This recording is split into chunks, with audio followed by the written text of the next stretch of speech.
பகவான் கிருஷ்ணர் என்ன சொல்றாரு அப்படின்னா, நான் தான் ஆதியும் நான் தான் அந்தமும். பிரம்மதேவரும் சொல்றார் ஆதி. நீ சொன்ன ஆதி பகவன் முதற்றே உலகுன்ற வார்த்தை தான் அங்கேயும் இருக்கு. சர்வ காரண காரணம் கோவிந்தம் ஆதி புருஷம் தமகம் பஜாமி. அந்த கோவிந்தன் தான் ஆதி புருஷம். அந்த ஆதி புருஷன்னா புருஷன் அவன். அது ஒரு உருவம் இல்லை. பிரம்மதேவன் சொல்ல, நான் அந்த ஆதி புருஷனை பார்த்தேன், கண்ணால் பார்த்தேன், அவன் தான் எல்லாவற்றுக்கும் ஆதி அந்தமும் அவன் தான் சொல்லக்கூடிய விஷயங்களை நாம பார்க்க முடியாத பகவானே பிரம்மதேவர் பார்த்து உங்களுக்கு சொல்கின்றார். அவருடைய வார்த்தைகள் மூலியமாக புரிந்து கொள்கின்றோம். அப்ப என்ன விஷயம்?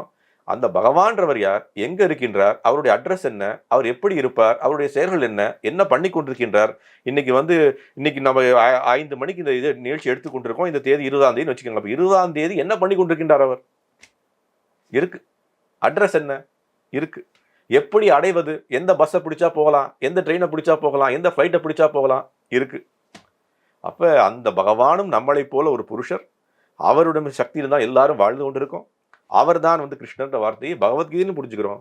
பிரம்மதேவர் சொல்றார், இப்ப சிவபெருமான் சொல்கின்றார், தேவியும் வருதுங்க, எல்லாத்துலையும் வருது. அப்ப எல்லாருடைய விஷயங்களையும் நம்ம எடுத்து பார்க்கும்போது எப்படி புரிந்து கொள்கின்றோம்? கிருஷ்ணர் தான் ஆதி பகவான். கிருஷ்ணரை வணங்க அவர் சொல்லக்கூடிய விஷயங்கள் அதுதான். என்ன சொல்றாரு அப்படின்னா, எல்லா விதமான விஷயங்களிலும் நான் தான் ஆதி.